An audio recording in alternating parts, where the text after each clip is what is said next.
Un week-end de très très bonnes nouvelles, mesdames et messieurs. Samedi 11 avril 2026, deuxième numéro Naliko Bisabino ete Makambu Ezali Nandenge Yamabe du côté du Katanga où le général Oyo Batinda Kepa Hippolyte Kanambe pour assassiner Edi Kapen vient d'être arrêté. Awanaloba Kinabino Mukolo ya lobby par rapport ya Manduki Oyo Basombaki pour ravitailler du côté de Ouvira qui les Karaki Nazela ya base Kamina porté disparu et la décision qui venait d'être prise du côté de Nairobi par rapport il y a 3 personnes à éliminer ici à Kinshasa Bokoye Bamasolo en long et en large Nazela ya ba chaîne Nabino ya ba de père et de mère Otokokota na Muzindo Tokota di Sabino qui a été envoyé pour éliminer Edi Kapen. Qu'est-ce qui s'est passé du côté du Haut-Katanga, Tokobeta Lisolo, Awa. Du côté de l'Ituri également, une autre personne avec toute son équipe ont été dépêchés pour éliminer le gouverneur de l'Ituri, Idioni Luboyanga Chama. À Kinshasa, n'en parlons même pas, on déstabilise le réseau envoyé par Hippolyte Kanambe avec l'objectif premier, c'est quoi? Éliminer le président de la République. Nous allons en parler. Ezali Akoyinda dans la commune de Barumbu. Pourquoi Eyindi na Barumbu? Tous les immeubles autour, il y a prison militaire de Ndolo étaient déjà remplis de snipers envoyés pour faire évader le général arrêté na Baoyo Basalaki attentat contre le chef de l'État et ceux qui avaient fait attentat à la sûreté de l'État. Awa Bokozwa décryptage, naba image, arrestation, il y a un individu Oyo Bayaki avec un seul objectif, reprendre Oyo Yabango Bazalaki Ozari. Bon mesano boyebi déjà que ceux qui te koutani et loko yamba osala ezali à s'abonner massivement, ezali à partager le direct, ezali à commenter et puis ko apporter soutien na bino na ba FARDC Oyo Bauti lisusu ko abattre des aéronefs de l'armée rwandaise qui s'était posé à l'aérodrome de Minembwe pour ravitailler le militaire rwandais qui était déjà coupé, andé, scindé, parce que Nzela, il y a Mutuka, ou soit Nzela, il y a la voie terrestre, Ezala qui déjà blondé, coupé plutôt par le Zibou et l'infanterie des forces armées de la République démocratique du Congo. Voilà pourquoi Baimboka Congo, déjà, vous allez na Kati à partager l'émission, vous êtes en train de partager les liens, afin que le bonne nouvelle puisse se répandre partout, parce qu'on a lu quoi Bisabino, Kagame et Kabila Bazali na Katia Kosuka. Lobby, je vous ai parlé de la réunion qui a été organisée du côté de Nairobi. La réunion organisée na Katia Nairobi, Joseph Kabila pesaki mitindo Pomba Boma Otozali Kobenga Edi Kapen. Baboma général Johnny Luboyanga Chamana Ituri. Baya siko na Kinshasa na plan oyo basi batiaki avec les envoyés de Sultani Makengo, même si Makenga ye moko tozali koyeba te sort na ye ezali wapi, son na ye ezali ndenge parce que son corps, selon les dernières informations à notre possession, serait déjà ravitaillé ou soit bazongisi yango déjà du côté du Rwanda ensemble avec les 17 officiers oyo bakoyisaki na bango. Yango wana le week-end ezali akoyinda parce que les infiltrés de Kagame, surtout les officiers Oyo Bazalaki dans la partie sud, la République démocratique du Congo, dans la province du Haut-Katanga. Le général, soi-disant tout puissant, recruté pour une mission. La mission, c'était d'éliminer Edi Kapen. Or, Edi Kapen Bazali parmi les officiers, si nous pouvons en compter aujourd'hui 4 ou 5 dans notre armée, Oyo Bazali, le loko Bazali, ko travailler sous la vision du chef de l'État, Oyo Bazali, ko sala musala pour protéger la population, na biloko na bango. L'ordre a été donné Qui a donné l'ordre? Vous le savez déjà parce que j'en ai épinglé il y a plusieurs fois. Ici dans votre numéro de décryptage de l'actualité. Et maintenant, je vais aller plus loin pour vous décortiquer comment ces gens ont voulu mettre en exergue l'assassinat de Edi Kapen. Alors, Edi Kapen de Babomie. Rappelez-vous que depuis Tshisekedi Abimisa Edi Kapen, Joseph Kabila a tika la kosepela nangote. Hippolyte Kanambe n'a jamais été content de la sortie d'Edi Kapen. Et depuis le retour, il y a Edi Kapen dans le Haut-Katanga. Kapen a Kanga qui boulot à déboulonner le système qui a été mis en place par John Numbi. Oyazali plus proche de Hippolyte Kanambe et qui avait la mission spéciale. Cette mission c'était quoi? Éliminer ou soit prendre la province du Haut-Katanga, prendre la province du Tanganyika, prendre la province de Lualaba, Kosala Yango la République Otozali Kobenga, la République du Katanga. Et maintenant ils ont recruté Otozali Kobenga le jeune qui devait participer maintenant dans le mouvement. Les 5 jeunes ont été interpellés. Et moko ya ba civil oyo bazalaki na kati ya formation na azalaki bana oyo batindaki na niveau ya renseignement pour espionner Hippolyte Kanambe et l'ensemble des mouvements oyo bandaki kosala dans le Haut-Katanga. Mais Kabila n'était même pas au courant qu'il y avait déjà bateau oyo bazalaki batindamaki comme étant le personne qui devait se renseigner sur ce qui s'est passé au Katanga. Voilà pourquoi il y a un mois, Edi Kapen a na Kinshasa. Le terroriste Diam 23 ont commencé à discréditer Edi Kapen. Balobini Nyono, qui sait que Dialinga Kanga Edi Kapen. Tout ceci, c'était dans le camp, dans l'objectif de créer la méfiance. C'était dans l'objectif de créer une discorde, une méfiance entre la population et Edi Kapen, qui est aujourd'hui l'envoyé au Tshisekedi Atindi dans la 22e région militaire. Or, il y a des problèmes sérieux dans le niveau de Haut-Katanga. Le même problème que nous avons à l'est de la RDC, ça se retrouve dans le Haut-Katanga. Et dans le Haut-Katanga, c'est encore pire. Parce que Joseph Kabila n'a dit que notable, la plupart des notables au niveau de Haut-Katanga, Bazali Batu Oyo Hippolyte Yemoko Asi a recruté. Tebandi na maire de la ville ya Kasumbalesa. Kabiliste de sang. Vous prenez le maire de la ville de Kasumbalesa, il est parmi les gens. Oyo bakotisi batu obayaki dinazela ya Zambie. Regardez que ezali ville transfrontalier ou ezali kokabola biso na Zambie. Or, les gens qui sont venus pour former les gens dans le Haut-Katanga, les gens qui avaient la mission de créer la rébellion dans le territoire ya Mitwaba, batoyo baye pas détourner les armes, pas détourner les munitions qui étaient envoyées pour renforcer les forces armées de la République démocratique du Congo. Ces gens sont entrés à partir de Kasumbalesa. Nani a autorisé bango asungi bango kote bakota. C'est le maire de la ville ya Kasumbalesa qui aujourd'hui, mesdames et messieurs, est en train d'avouer. Il est en train de citer les noms de gens. Bah comme que zongi singama tembele na bandaki ko episa bango qu'à un moment donné, il faut réfléchir autant la Tshisekedi diango bolingi bo éliminer. Bo sali complot ya liboso. Avion akendaki nango est. Bo koisa avion bokanisa ki Tshisekedi azali na kati wana soki bokoisa avion akokufa zoka nde Tshisekedi akotaki na ye na avion te. La voiture de blindé du chef de l'État et quoi ya kaka bongo oyo ba mérité ba pesaki. Botluki ba Christian Chiwewe wa yebi bino ke la vie de Tshisekedi est entre mes mains. Boluki kobomaye esimbité. Lelo bozozonga lisusu boke koluka batu mususu. Oh non, il faut maintenant avoir 3 personnes. Parce que la réunion qui a été tenue par M. Hippolyte Kanambe, Kabila a donné le mot d'ordre. Le mot d'ordre est qu'il faut éliminer 2 généraux. Les 2 généraux, l'un se trouve dans la 22e région militaire et l'autre se retrouve comme étant gouverneur militaire. Dans la province de l'Ituri. Et je vais vous dire du côté de Mambasa.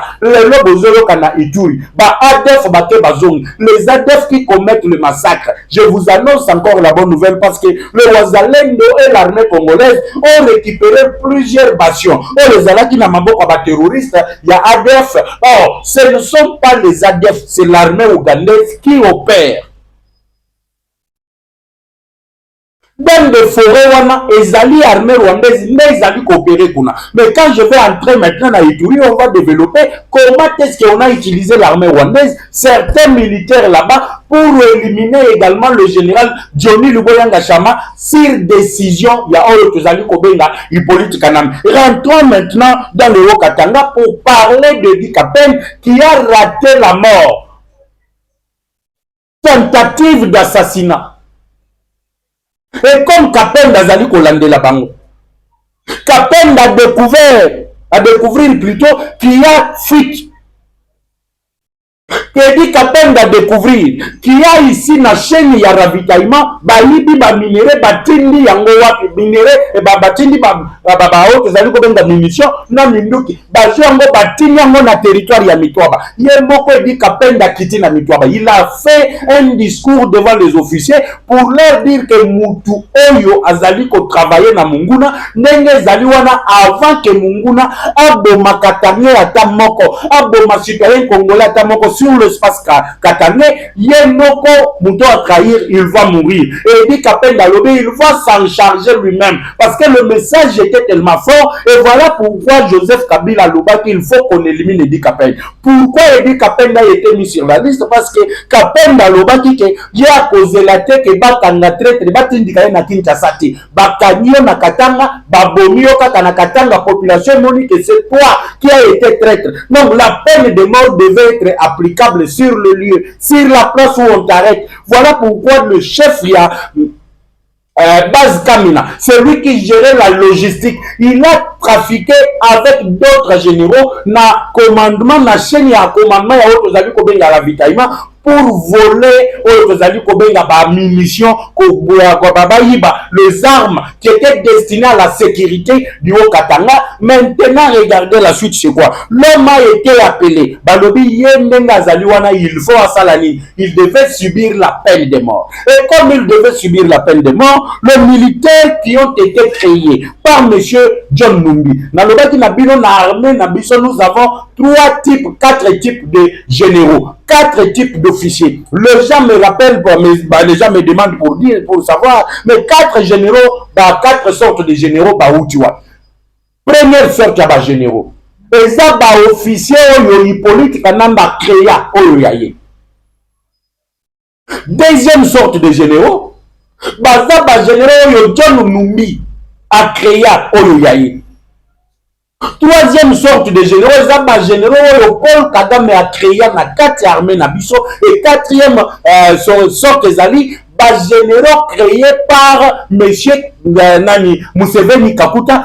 Oyoye, il a créé avec monsieur Kagame Nanzela ya babrassage na mixage au bazali koko de la biso. Mais John Numbi avait donné le grand Katanga na batu oyoyaye. Maintenant on commence à démasquer batu ya John Numbi, batu ya Hippolyte Kanambe. Et on commence à utiliser quoi? La communauté katangaise. Balobi non, tu sais que Gazali na katia kotrake, il n'y a que des militaires ou soit des officiers. Oh bazali kouta du côté du Katanga que tu sais qu'elle est en train d'arrêter. On leur a posé la question. Le Bakangi, l'ancien chef, il y a maison militaire à Tata Mokonja Épaule. Azali Katangé ou bien il est Kassayen. On vient d'arrêter celui qui dirigeait l'armée au niveau du Kasaï oriental. Azalaki Katangé, Toso Kazali Moulouba. John Tchibang, il est Moulouba, il est Katangé.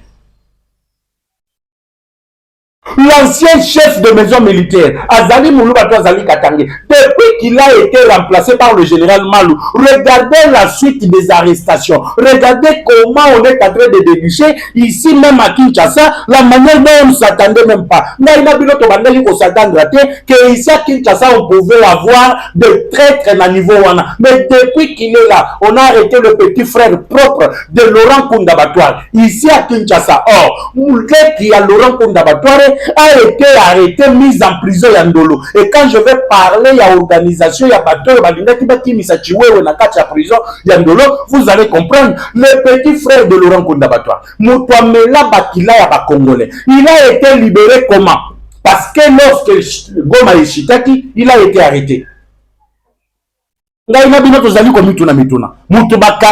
Lorsque Goma est tombé, quelques mois après, Moutou a connu Libanda, va affecter la présidence de la République. Avec qui il travaillait? Nani abimisaki ye na prison ya Ndolo? C'est là que Singama Tembele komi moulayi batu bakomi kolenga makoloma kolenga na lobaki na bino ke ba découvrir batu oyo Kamere a recommanda na ba ministère rebelle na système oyo basala ya cash cap pour le changement. Kamere avait le droit, il a recommandé Batuna Kachaba ministère. Kamere avait le droit, il a recommandé Batuna appareil judiciaire. Kamere avait le droit de recommander les gens, même au sein du ministère net affaires étrangères. Et je vous ai parlé du Kamolo, il y a un passeport diplomatique. Comment un chargé de mission avait la mission qui lui a été donnée par le Rwanda, par Paul Kagame et par Kamere. Il y a aussi les laboratoires qui bazali poursuivi. Oyo Congo et chez Monique Oyo, batozali kolande la bango, après ça bango passeport diplomatique pour leur permettre de faire quoi? De fuir la République et d'aller ailleurs, rejoindre les terroristes du M23. J'ai parlé ici, Banamboka Congo, de ce qu'on appelle la réunion du siècle, où plusieurs décisions ont été prises d'éliminer ceux qui sont en train de faire la force de Félix Tshisekedi. Banani Bazali Kosa la force de Félix Tshisekedi, ils ont ciblé Edi Kapel, ils ont ciblé M.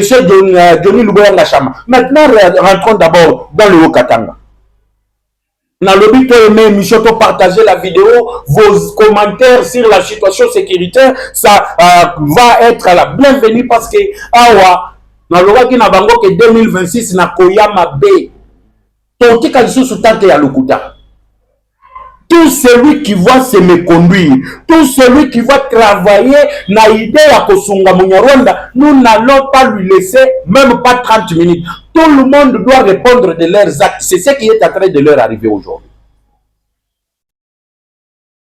Donc, va découvrir mafia moko dans le Haut-Katanga. Voilà pourquoi na banda qui kolobana tata mokonzi école. Il ne faut jamais laisser les officiers que Kabila a vénérés lui-même. Ils seront toujours fidèles à Kabila.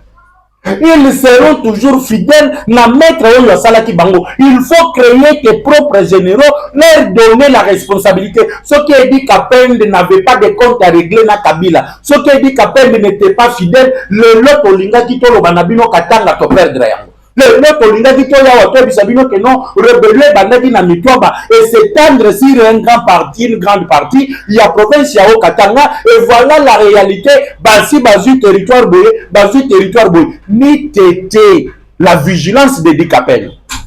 Et pour avoir été vigilant, pour avoir découvert, pour avoir fait en sorte que baenemi ya mboka na biso basuka na bakoma na suka, Edi Kapende a été attaqué. Le convoi d'Edi Kapende, soit cortège Nele Bobenga Kango, a été attaqué. Banani Batakaki Yango, ce sont les gens recrutés par Hippolyte Kanambe et les gens proches de John Nungi. Qui sont Baza Banani?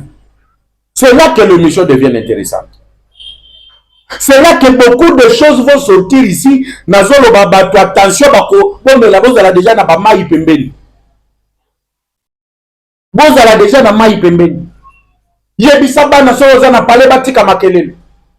Trop c'est trop, Tolobaki Tokoza la sanga. On va communiquer cette fois-ci sans avoir les gars. Parce que trop c'est trop. Nous n'avons que ces pays comme celle bien commun à tous. Tondi matin, un groupe d'individus, Baya Kopé Bissa, il y a 120 millions de Congolais. Et là, 120 millions de Congolais, ce n'est que ces pays que nous avons. Et on ne peut pas permettre que Kabila a moni Congo comme royaume. Oh, Tatana ye atikela ye. Kabila comme on a mboko yo, ne tcheloko, nani, Tatana ye Kagame atikela ki. Mais je vous avais dit, Kabila Zali élève ya Kagame. Kagame Zali élève ya Museveni. Et dans tout ce qui se passe ici chez nous, le maître Eza Museveni, le gouvernement est en train de faire. Oh, vous avez combien d'erreurs ya Makasi. Si nous voulons nous attaquer au sérieux problème ici chez nous, le sérieux problème c'est Museveni. Museveni est en train de faire des choses au niveau ya Ituri que le gouvernement est en train d'ignorer. Vous semblez ignorer, mais le problème sérieux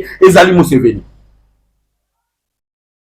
Le problème sérieux Zali Museveni. Je vais en parler lorsque na okota na bitumbo Zali na Minembwe.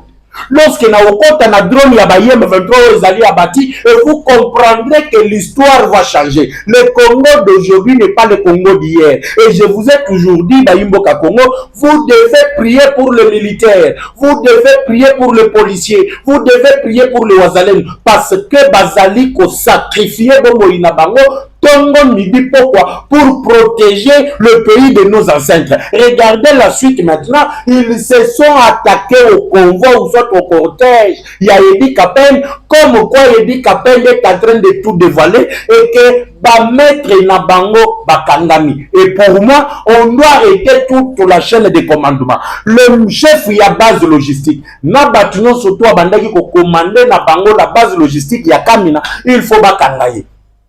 Il faut Bakangaye parce qu'on ne peut pas comprendre qu'il soit seul. Attends, ce on ne peut pas comprendre que tout ce qu'il est en train de faire là, le déplacement des armes, la protection, la base logistique, il le faisait seul. Non, il avait des complices. Et ce sont ces complices-là qui ont voulu venger leur chef, qui a été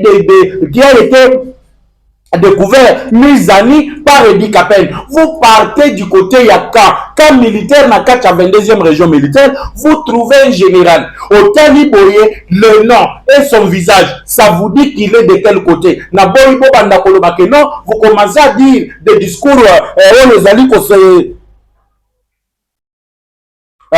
les discours tribal, les discours séparatistes. Non, ça ce n'est pas un discours séparatiste. On est en train d'interpeller tout le monde. Rwandais bazali na mission na Congo. Retenez que les Rwandais ont la mission. La mission c'est de nous éliminer tous. On a Kagame Museveni et c'est Mboko Reko Mayabango. Le pays doit devenir les leurs. Mais on ne peut pas tolérer ça. Vous devez nous éliminer, éliminer même un petit bébé avant que vous puissiez entrer ici au Congo.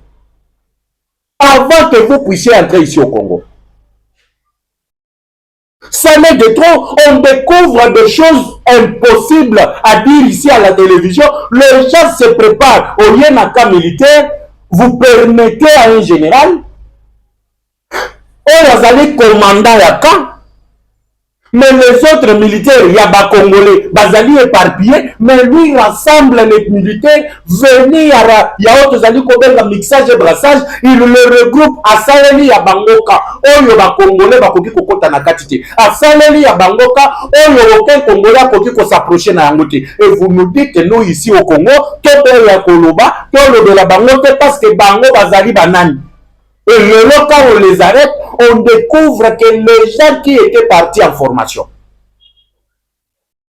on découvre que les gens qui ont travaillé avec ces gens, Bazali Awana Kinshasa, n'a état-major général, il y a forces armées de la République démocratique du Congo. Ça fait plusieurs jours. Nous tirons la sonnette d'alarme pour dire que le cabinet, il y a chef d'état-major général, on aurait appris que Tondi Sami n'a pas généraux kabiliste. On aurait appris que tous les généraux fidèles encore à Hippolyte Kanambe, Bazali na cabinet, il y a même, il y a chef d'état-major général. Or, quand vous virez Koimo Konzambo Kasenga qui n'a chef d'état-major général, ça l'élanga plan d'attaque, on le tokoki pour attaquer, pour récupérer la ville d'Ouvira sans pourtant perdre beaucoup de temps. Wanyanya eloko ata moko ezala kité. Zokande cabinet nae, ezali bien protégé. Cabinet nae, ezali donc rempli par les généraux kabilistes. Et moi j'ai posé la question de savoir, ba kabiliste wana bakanga kabangote ponani. Pourquoi laisser tout ce temps? Vous prenez les généraux qui ne sont pas fidèles. Les généraux qui ont des rapports, les généraux que vous-même vous êtes en train de mettre sous écoute, vous l'andez, vous moniquez pour collaborer avec l'ennemi. Mais vous le laissez, au nom de quoi? Parce qu'il protège tout un réseau. Et le réseau des officiers est en train d'être mis à nu. Voilà pourquoi le Lozali Komona, le Abimi Lelo a déclaré, ok, vous voyez, même dans le procès où il y a Philemon Yav, regardez la réaction des militaires. Regardez la réaction de ceux qui venaient témoigner. Bah, qui ont témoigné pour Nani. C'est pour protéger les leurs. Il y a des officiers qui étaient sous conduite. Bateau bazali ko dépendre na banane. Na Rwandais. Finalement, commandant de la 3e région militaire, il vous décroche, il vous apprend, il vous prend les appels qui viennent de qui? Il y a autre Zali Kobenga, James Kabarebe. Or, James Kabarebe, je vous avais dit que dernièrement, à côté que Zali Kobenga, Mwambutu Nanani, na chef na Polo, Tatu Polo avait compris que non, il y a plusieurs généraux militaires, le Bazali Kondimali Soussoute, Makambouye Abandaki Kosala, Tatu Polo Abandaki Kosala Nini, Polo Kagame Abandaki Koluka ko relancer la guerre parce qu'il vous a dit que non, les États-Unis Bazali impartial. Pourquoi Bazali impartial? Parce que Bazali ko condamné que l'armée rwandaise, Bazali ko sanctionner le Rwanda et que Bazali ko tika Tshisekedi asala ndenge azali komona il ne traque pas les FDLR et que FDLR ezali maman na problème pour na bango et bango bakoki kolongwa lisusu kolongola ba militaire na bango sur les sols congolais. Voilà maintenant que Kagame a annoncé que ya koki kotika te bitumba na kati ya mboka na biso République démocratique du Congo te. Nous étions dans l'obligation de faire quoi? De traquer tous les militaires rwandais et les officiers qui étaient sur notre territoire. Et pour cela, il fallait maintenant utiliser certains officiers au Batikali fidèle à Paul Kagame, au Batikali fidèle à Hippolyte Kaname, au Batikali fidèle na Moussala Mabeo Yoba Pessi Bango comme mission. La mission c'est quoi? D'abord neutraliser ceux-là qui sont d'accord avec Tshisekedi, neutraliser ceux-là qui sont encore loyaux envers Félix Tshisekedi. À l'attaque du convoi. Comme Dieu est bon, Dieu ne dort pas, leur système d'élimination est simbité, la plupart ont été ramassés, notables.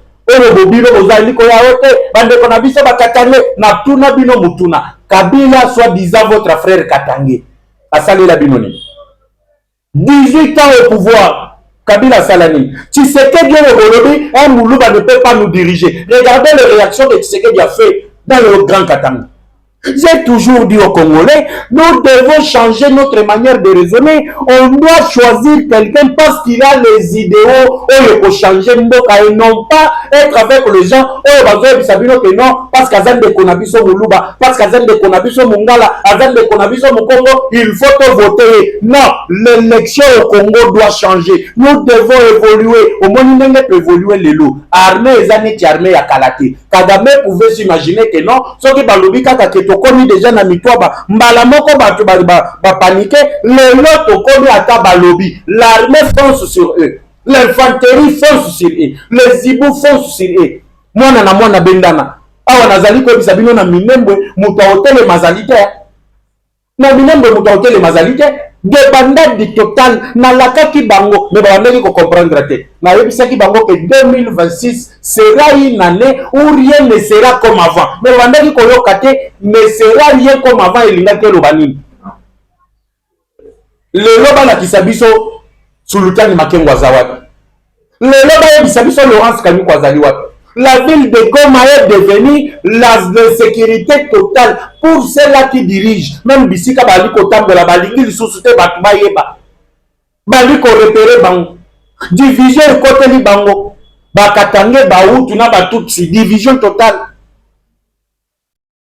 Les soi-disant journalistes proches à Kagame na ba Museveni na ba Kabila ba bandaki ko côté la bango na communication le loba comme ko se rendre compte que non masolo to bandaki ko sala masolo to bandaki ko loba et comme bilinga le loba comme ko menacer bango ils disent que non ce que vous allez continuer nous allons dire à la population parce que nous savons makambo vous allez ko sala donc ils étaient là pendant que nous crions ici Kagame ezali ba Rwandais ba M23 RDF bazali ba Rwandais et pendant qu'ils disaient bazali ki ba libérateurs ba yeba ki en réalité que ce sont des Rwandais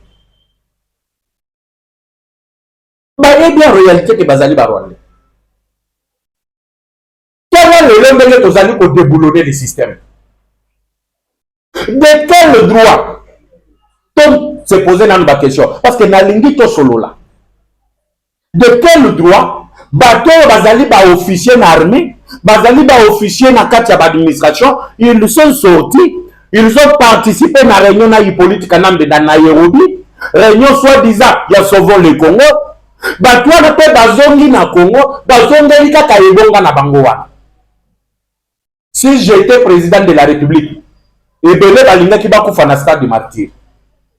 Si j'étais président de la République, ebele balinga ki ba mona ta mabota na bango te, on allait les éliminer. On allait les tuer ici en public. Mobutu l'a fait. Mobutu l'a fait. Mais pendant que vous amassez tous ces gens-là, vous avez battu. Prisé Yandolo, Prisé Yandolo, Prisé Yandolo. Le nom, saviez-vous que Prisé Yandolo est les ala qui sujet d'attaque? Et ça n'a pas rumbu. On a préparé l'attaque. Vous allez nous excuser. Pour faire évader les militaires, les généraux, wapi na prison militaire ya Ndolo, les généraux ngo balinga ki ba faire évader baza banani, mais ce sont les tueurs, ce sont vous allez kobenga les Mwanga Chouchou. Mwanga Chouchou qui est-il et pourquoi le M23 continue à réclamer? Savez-vous que na Suisse M23 meni liste à 700 prisonniers, oh bazali ko réclamer, et na 4 à 700 prisonniers réclamés, il y a le Christian Chiwewe. Il y a le Mwanga Chouchou, il y a tous les généraux arrêtés pour avoir comploté na banane na armée rwandaise. Bango nous soa na basali nini, bakangi bango. Et quand on les arrête maintenant, il y a le Rwanda qui le réclame. Et quand on le réclame, il y a d'autres qui vous disent que non, tu sais qu'il est en train de faire la chasse à la sorcière. La prison était sujet de menaces. Bayewana, il faut Kabila tindi bango mission spéciale les anines to libérer bandeko na bango oyo bazali ya kokangama po te bakende kosala force ya monene. Regardez ce que je vais vous dire. Batouana bakangaki Bernard Biamungu. Bernard Biamungu azali chef d'état-major général adjoint ya armée rwandaise obino bozali kobenga M23 à l'est de la RDC. Bernard Biamungu azali adjoint ya Sultani Makengo. Bernard Biamungu, c'est lui qui a fait en sorte que Bukavu, Minova et tous les autres villages puissent tomber. Mais le même Bernard Biamungu a été arrêté et libéré ici à Kinshasa. Bernard Biamungu libéré s'est retrouvé à Goma. Comment? Il s'est déplacé comment? La même chose voulait se répéter. Or, Malakisa Kibinoawa, comment l'armée congolaise, les services de sécurité sont en train de trahir la nation. Les services sont en train de nous trahir comment? Joseph Kabila Tango Bakendaki Kampala en 2013. Kabila Bayokana Kina Kagame. L'armée rwandaise devrait diriger l'ANR. L'armée rwandaise devrait diriger le service proche dans la province Yassid, dans Nord Kivu. Pourquoi il devait diriger les deux provinces? Selon Tatupolo Paul Kagame Kagamistan, le Sud et le Nord Kivu représentent la menace. Menace wana ezali ko représenter nini parce que pour naïe le régime de Kinshasa, le régime où le FDLR Bakima Bakota au niveau ya Sidina Nord Kivu, balinga qui va renverser le régime de Paul Kagame. Et pour y arriver, Kagame devrait diriger les deux provinces. Voilà pourquoi Kabila, à l'époque de Kabila, regardez les officiers qui ont été nommés. Regardez Batoyo Kabila nommé à Sid, à nommé à Nord, à nommé à troisième zone de défense. C'était que des officiers au Yobaouda na brassage et mixage. C'était Bono Kanyolo Bayokana Kina Joseph Kabila. Ça veut dire que Batouana Bakouta Kaka brassage et mixage. Et personne ne peut venir au Baouta qui est faux Kanana. Basali formation militaire, Basali, personne ne pouvait prendre la direction. Personne ne pouvait commander la troisième zone de défense. Le lot, Babylon Kowana tué Bimina en poisson. Babylon Kowana Bimina en poisson. Tshisekedi, quand il arrive au pouvoir, Kagame lui envoie le gens. Même Kagame a protesté l'élection de Tshisekedi. Il a protesté, pourquoi? Parce que plan Maya Tchaki et Bandagi déjà aussi maté. Regardez tous ces temps. N'a pas Sabino comme exemple à Moko. Pendant tous ces temps, Bandagi Koyoka Ote, Mende Tozali Boye, Mani, défectué et Salemina Kati armée.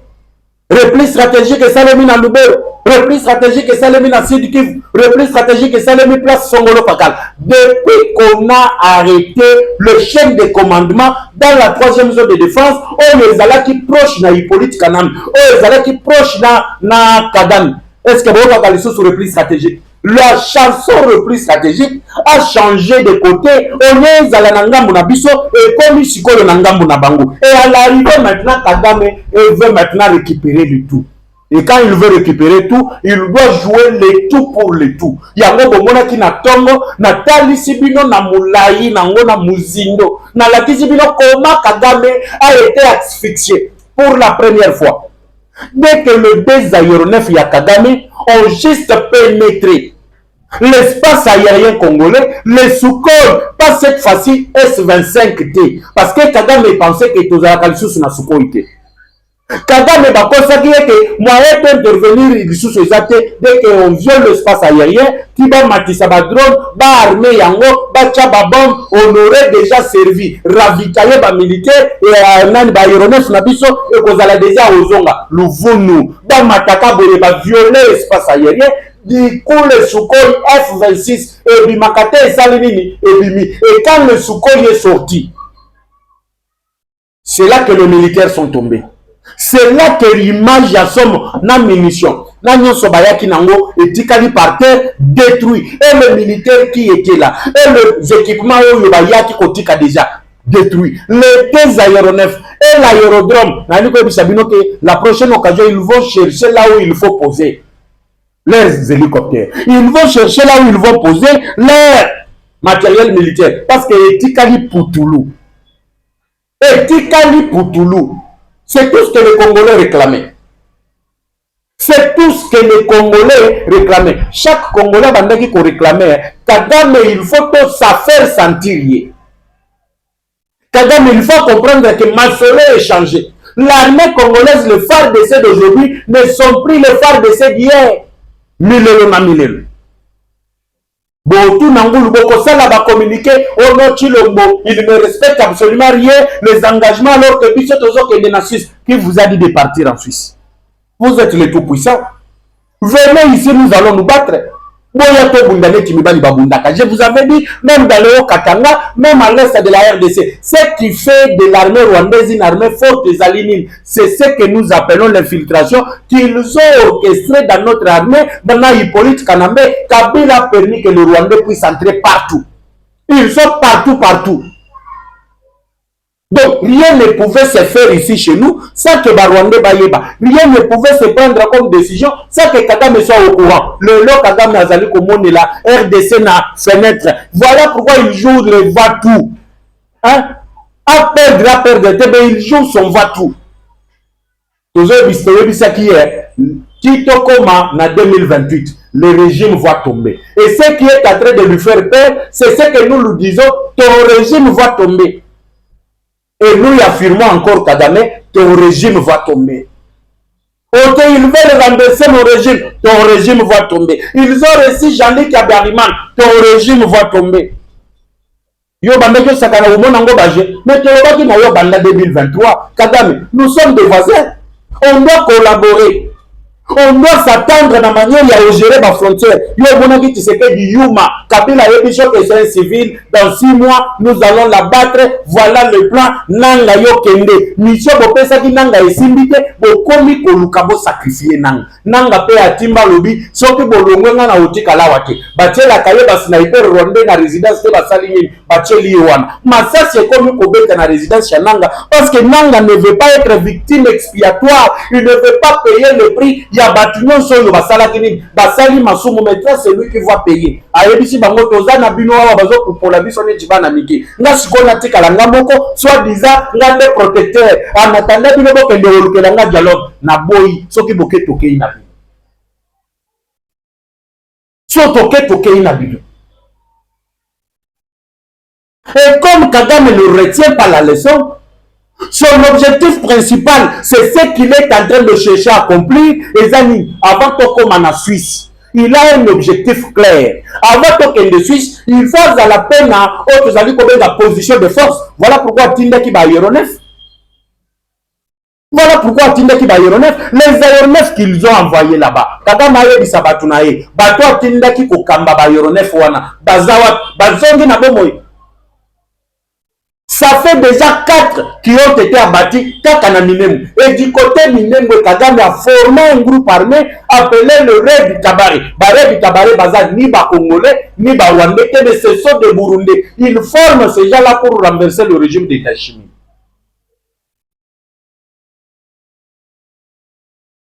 Nalobaki nzela o matela ki kozala nzeto okokitela Kagame. Les gens commencent à dire à Paul Kagame, non, vous voyez, Makambuto Zali Kobete, la Bisso Masolo, nous sommes en train de comprendre que pendant les 18 ans, tu étais le semeur de troubles dans la région des Grands Lacs. Vous avez essayé de tout faire. Au Tendi Batuna prison à Ndolo. Talamene Bakangi Bangone Tibanamike. Le gens qui était logé, Nabaka Yaba officier. Talamene Bakangi Bangone Tibanamike. Batu Otinda qui peut te battre par explosif. Nase ya Maya ya po Anjil. Pour que tant que cortège à mon congé koleka. Wana bandaki ko kende bandundu. Pour exploser yango mo congé kufana Maya po Anjil. Jacqueline la Bakangi a dévoilé Nyoso. Regardez le 37 sniper. Botinda ki na Oya. Bakangi Bango, Botena Bandundu, vous avez fait la même chose, on les arrête. Aujourd'hui, vous vous êtes attaqué à Ebi Kapen, on les a arrêtés. Mamba Sakutu na Ituri Kolobate, chez Djomi Luboyanga Cham. Regardez que Dieu, lorsqu'il a décidé de vous laisser, de vous abandonner, vous pouvez tout faire. Vous pouvez aller chercher même Satan en enfer avec le démon de l'enfer pour remonter na Bango Boye na Congo. Chilombo a une mission qui lui a été donnée par Dieu et par la population congolaise. Non, vous devenez des dictateurs. Non, je vous rappelle une histoire. Tokendaki campagne électorale. Population congolaise Satata Mokonza Yekolo, Betela Biso Kagame. Mission topesio Barwande balongwa. Mais Barwande balongwa nanu tebino bolingi Tshisekedi akende akokende na majini. Azanan. Tokende tout droit na 8. Vous devez déjà vous habituer à ça. Vous n'allez pas dire que non, vous, pourquoi vous êtes en train de dire ça? Je vous dis de vérité. Ce que Kabila avait fait dans ce pays, vous allez voir les inconscients, les Congolais de mauvaise qualité, ils vous diront que non, bon, il dépêche. Bazana bilante. Bilan oyo bazana ngote yango bazoyaka bazotanga ka kombo ya Kabila bazotanga kombo ya Kabila. Moi je vous dis ceci, au moni soki mutu azolo babongo yebise kazali ignorant. Pour na bato baleka sur le banc de l'école. Bayebi ke na école batangisa biso ke le peuple oyo yebi histoire nangote. Peuple oyo yebi bisika uti te, ce peuple est appelé à disparaître. Nous avons été dirigés par un président rwandais. Le chef de l'État a dit à Bandundwa, Batoto bandeki kobanza ete bazali ba kambina biso bazali ba congolais zokande bazali ba étrangers au service des étrangers. Kabila était un Rwandais qui dirigeait le Congo et son nom c'est Hippolyte Kanambe. Permettez-moi de l'appeler comme ça. Habituez-vous déjà parce que na Obandobe meka Hippolyte Kanambe.